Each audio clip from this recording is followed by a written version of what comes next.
do everything to make you satisfied. You know you're in love. I am in love. You got to face it, the light up above. You take the good along with the bad.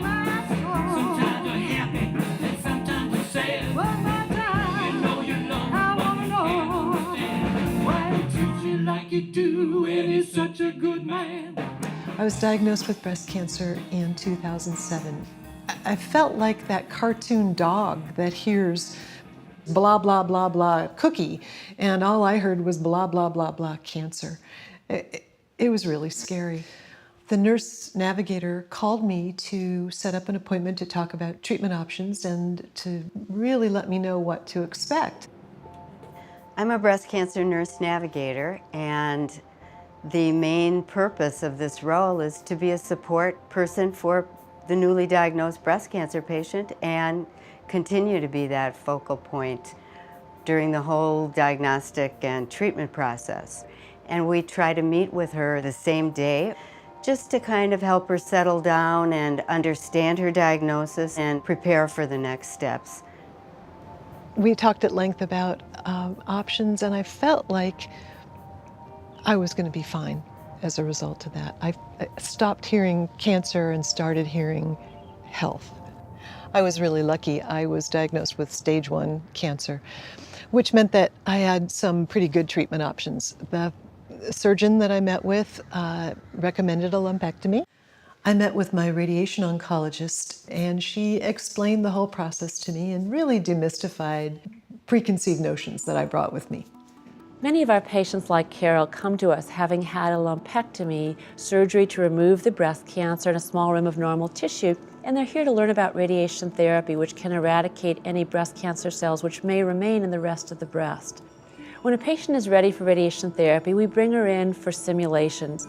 We want to position a patient very comfortably but very reproducibly, so that if a patient is in her cast and lined up in the exact same position, both for treatment planning and ultimately for treatment each day. We then get a treatment planning CT scan. A medical dosimetrist works with the radiation oncologist in devising a treatment plan for a course of radiation therapy. My treatment planning computer allows me to set up the patient in a virtual world in the treatment planning setting. So I can generate beams and pinpoint them at certain angles where I'm maximizing the dose to the tumor, yet minimizing the dose to all the surrounding tissues. I had to do what is called gated breathing because we wanted to make sure that my heart and lungs were out of the way.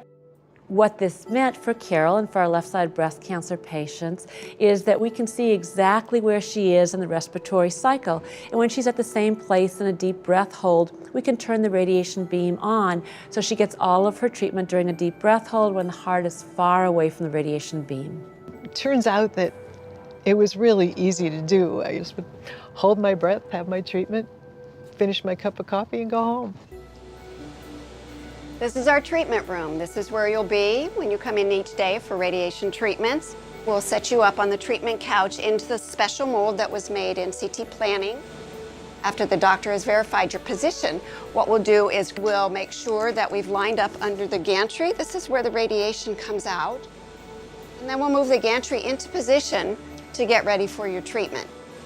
Time in the room is about 10 to 15 minutes. It's pretty quick. After treatment ended, I recommended that Carol participate in Stepping Out to Celebrate Life, which is a fundraiser, a fashion show. It's put on by women who've had breast cancer who are remarkably supportive of each other and of the women who follow them. There were 35 of us, and all of us were in some stage of breast cancer treatment, and none of us had felt very pretty for a while. You can imagine, you just don't feel pretty going through all this stuff.